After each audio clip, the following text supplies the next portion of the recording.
Tervehdys. Ollaan tällä hetkellä täällä Kurjenrahkan kansallispuistossa ja tarkoituksena on tänään kävellä tuonne Lakkajärvelle ja yhden hyvän retki. Semmonen 15-16 kilometriä tulee yhteensä, eli jos ei sitten innostu lähtemään vielä pitemmälle tuonne. Ja mulla on tuossa uutta kampetta, että katsotaan tuossa matkan varrella, niin tuleepahan samalla vähän semmonen koeajo niillekin sitten.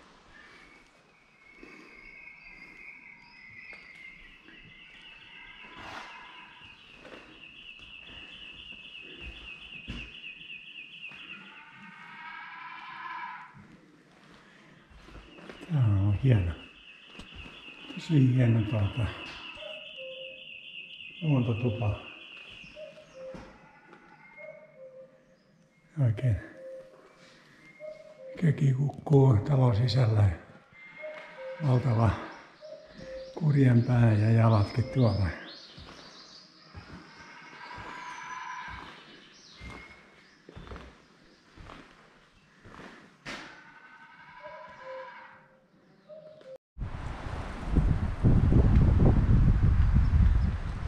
Täällä on oikein vilkasta koululaisia ja näistä ollaan eläkeläisiäkin vastaan tossa.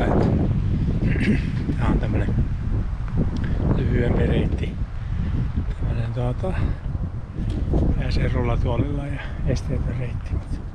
Tuolla menee sitten, suolla menee jo pitkospuut ja ihmisiä tosi paljon.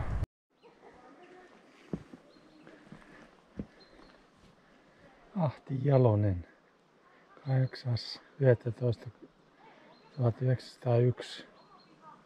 8.5.1818,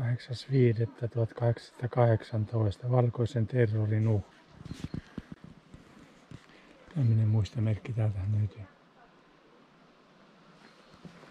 Tehty kai 1989 tuo muistomerkki. Löytyy täältä.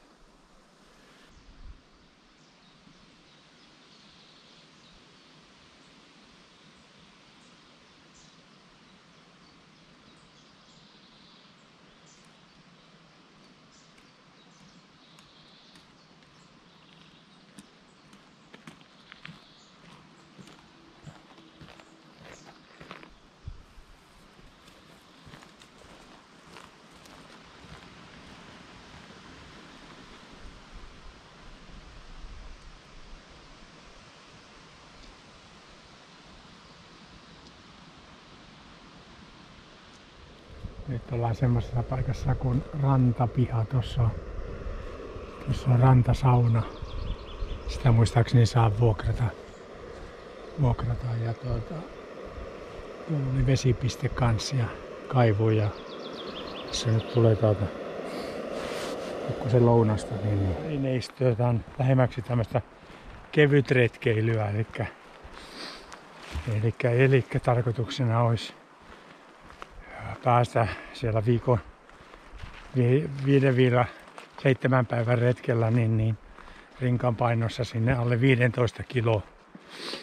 Ja nyt mä oon sitten hommannut teltan, jonka paino on noin 600 grammaa.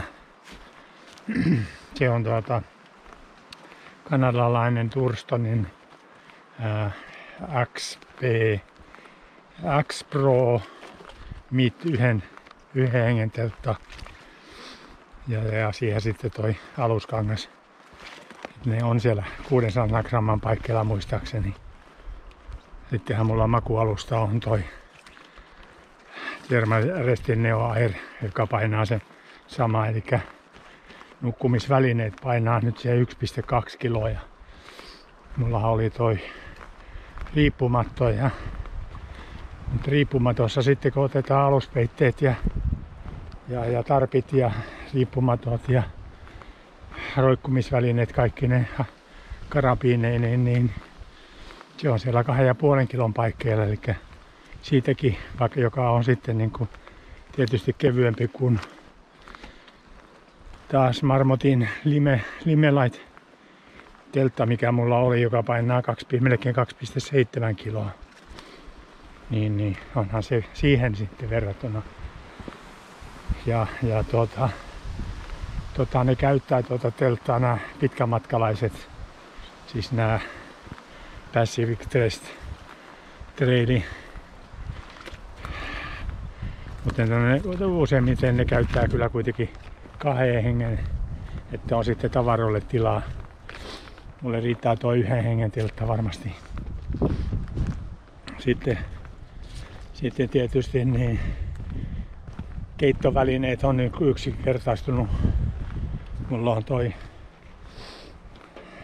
MSR Pocket Rocket 2 ja siihen vaan tuulisuoja ja pullon pohjalle se jalkasysteemi ja sitten pari titanikattilaa, niin niilläkin nyt saanut aika paljon verrattuna taas sitten rangiaan. Mutta miten sillä pärjää, niin sekin on nyt niin vähän kokeilussa ja sama tuo teltta, että mä oon sitä nyt yhden yön nukkunut siinä ja yhden kerran koe pystyttänyt, niin siinä vielä on jonkun verran tekemistä. Rinkka pitäisi päivittää, mutta siihen mä nyt vielä jään. Sitten talvimakupussi on toi Cumulus, niin se on sitten se mitä se on 1,4 kiloa. Täytyy katsoa sen kanssa, että miten sitten tää kevät ja kesä ja syksypussi, niin pitäisikö siihen hommata joku oma pienempi ja enemmän sitten Täällä on aika ollut nousua tässä vaeltamisesta. Ei olla vielä Takaniityn vuorella, vaan tää oli joku muu, nyt en muista nimeä. Tää pitäisi olla kai korkein kohta. Mutta tähän panee ihan hengästyttämään. Vaikuttaa ihan hienolta paikalta. Tämmöstä rakkakivistöä ja rakkakivipeltoa.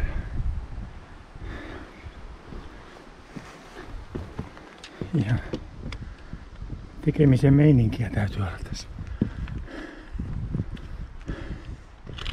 Huhtaniityn mäki, eikö Huhtaniityn mäki?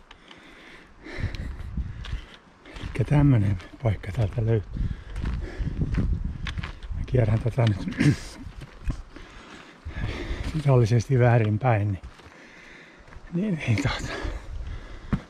Täällä on tämmönen näkövä paikka. Täytyykin pysähtyä ja ruveta vähän ihailemaan paikkoja. Huhtaniityn mäki. Oho, täällä on joku taiteilu oikein. Hieno.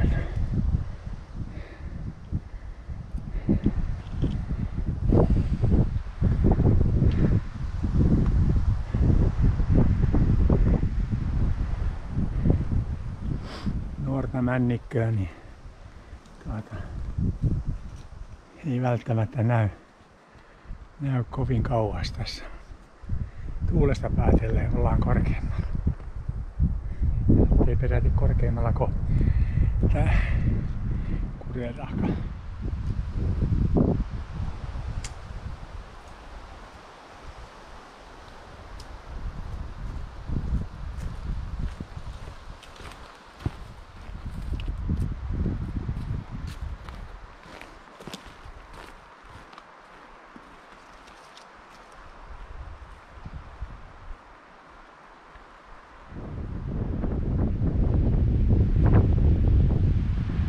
Ihan komeat näköalat.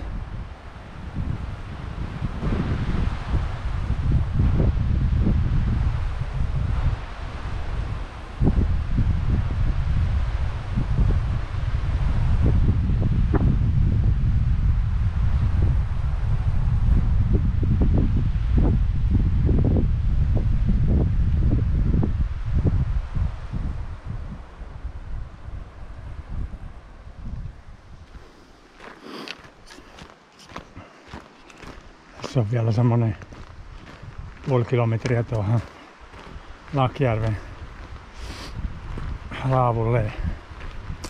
laavulle matkaa, niin tässä tulee semmonen reilu 11 kilometriä tälle päivälle, että meikäläinen on ihan tyytyväinen jaksamiseen kuitenkin, niin loppujen lopuksi mennyt ihan hyvin, että ei mitään niin kuin ongelmia. Eikä rinkakaan tosiaan paina, kun se ajaa 15 veden kanssa nykyään. Nyt taitaa olla jo jotain 13, niin tuntuu vielä ihan kevyeltä. Että ruokaa on tosiaan se puoleksi toista päiväksi, 2 päiväksi varulta, jos tulee jotakin. Tässä olisi nyt sitten se ensi yön unipaikka, eli tosiaan yhden hengen teltta, joka kasataan tuollaisella, pystytetään 2 vaellussauvalla, työnnetään tuosta ilma-aukosta.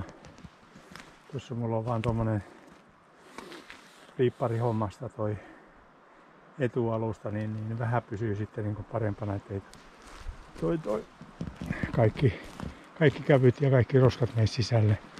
Täällä on vastaavanlainen toisella puolella, eli täältä toiselta puolella saa sitten samanlaisen apsin tänne, ja tänne saa nyt sitten niin tuon tuuletuksen ja sitten tosiaan tässä on samanlainen apsisysteemi tällä puolella. Eli siihen mahtuu nyt sitten kengät ja semmoset, ja toiselle puolelle mahtuu rinkka. Se voi olla, että mä nyt laitan ne tonne rinkaan kuitenkin tuonne laavuun, niin säilyypähän siellä, niin ei tarvitse tässä sitten sen kummen tyyny vielä tonne, ja siellä sitä tää on tosiaan sitten niin kuin kätevä systeemi, että tää on suhteellisen tukeva kuitenkin, mutta sitten jos näitä ei laita ihan niin kuin oikeaan kulmaan, niin sitten joku kulma jää vähän sitten repsottamaan, ja sitten se saattaa niin kuin tuulella, mutta nyt tähän nähdään ensi yönä, että minkälainen tuuli tähän nyt tulee. En usko, että kovin kovaa tuulta tulee tähän näin. Ja tänään on semmonen systeemi. Ruokana on meikäläisellä nyt nakkikeitto, eli paistaan pikkusen tuossa nakit. Sitten mulla on kotona kuorin perunat ja porkkanat. Sitten tässä vaan pilkonen vähän pienemmäksi. Sitten mulla on tuossa vähän mausteita, ja sitten mulla on täällä vielä jossain on sitten tuossa, niin sitten mulla on vielä tuolla koskenlaskija. Ja semmosesta se, että pitäisi tän illan ruokan, kello on vartti yli 6, niin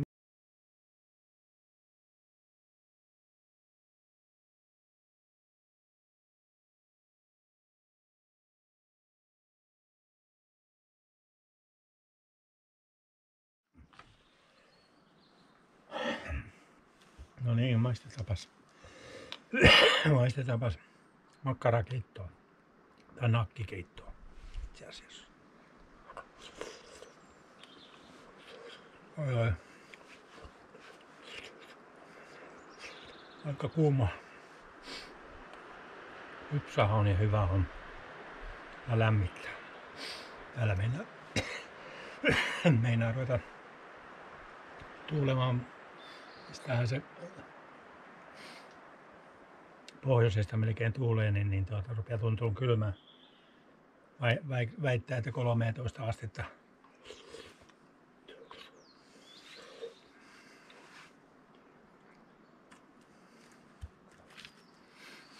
13 astetta olisi nyt, niin ei ole oikeata mittaria mukana, mutta luotetaan nyt siihen. Piti laittaa pitkät kalsarit alle ja merinovilla ne vaihtaa tuota.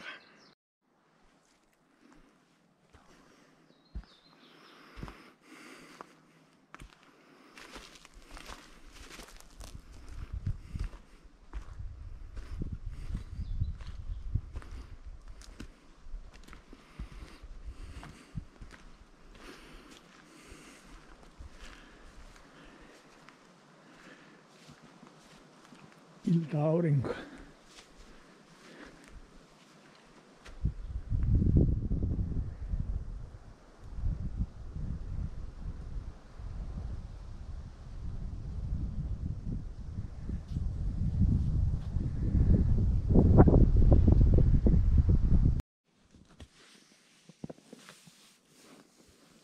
Huomenta.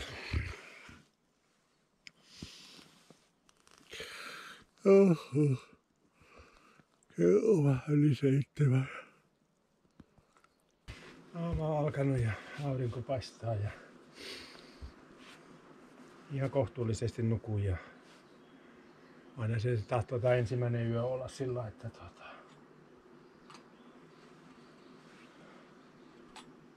ensimmäinen yö niin ei ihan osaa vielä rauhoittua, mutta tuuli tosiaan tyyntyi, niin ei ollut sillä tähän täällä olisi varmaan 6-7 astetta, niin saa puuroa ja kahvia tuossa, niin kammat kasaan, niin pääsee sitten niin kuin käveleskelemään takaisinpäin sinne autolle. Kiva paikka, ei ketään muita, niin tosiaan sai rauhassa olla kyllä. En tiedä näkyykö kuvissa, mutta on muuten julmetun korkeita puita tässä. Ihan älyttömiä, varmaan 20 metriä korkeita. Toi kiinnitti huomiota mikä toi vajan takana tuo vähän tupsussa vaan niin kuin tuolla tosiaan aika synkä toisaalta niin kuin synkän metän keskellä tämmöinen paikka, niin tää on aika luksusta sillä niin kuin mietittynä. Tosiaan niin kuin siellä oli se aarniometsä, niin tää on kans lähellä sitä, tai onko tää nyt hyvä teollisuusmetsää, mutta kansallispuiston puolta tää on, niin mutta tosi jyhkeitä, että siinä käy rytke sitten, jos rupeaa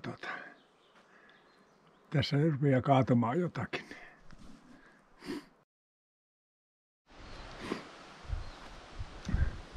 Nykyään tulin tommosen yhden mökin läpi, sitä olisi pitänytkin mennä sieltä Paltavuoren kautta. Sieltä olisi ollut oikea se polku, että nyt tultiin tähän tielle ja tää on nyt sitten sitä helppoa kävelyä sinne Pukkipalon parkkipaikalle ja sieltä on sitten niin kuin 1,5 vajaa 2 kilometriä sitten sinne rantapihaan, niin tästä on joku reilu kilometrin verran siihen parkkipaikalle, että vajaa 3 kilometriä, 3 kilometriä reilu, tai itse asiassa reilu 3 kilometriä, niin on sinne rantapihaan tätä kautta. Tää on se lyhyempi reitti, eli mä nyt kierrän niin kuin, tai kiersin tämän Pukkipalon reitin väärinpäin, mitä oli ohjeissa. Mutta eilen oli ihan nätti kiertää ja niin päin. Ja tuli vähän enemmän, niin tänään on vähän helpompi päivä sitten. Ja sitten se varmaan se Savojärven kierros, niin se voi olla niin kuin nätimpi tänään sieltä pohjoispuolelta, että että siinä mennään lähempänä järveä kuin eilen. Taas sitten kierrettiin niiden suon kautta.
Reissu lähenee loppuaan, niin joten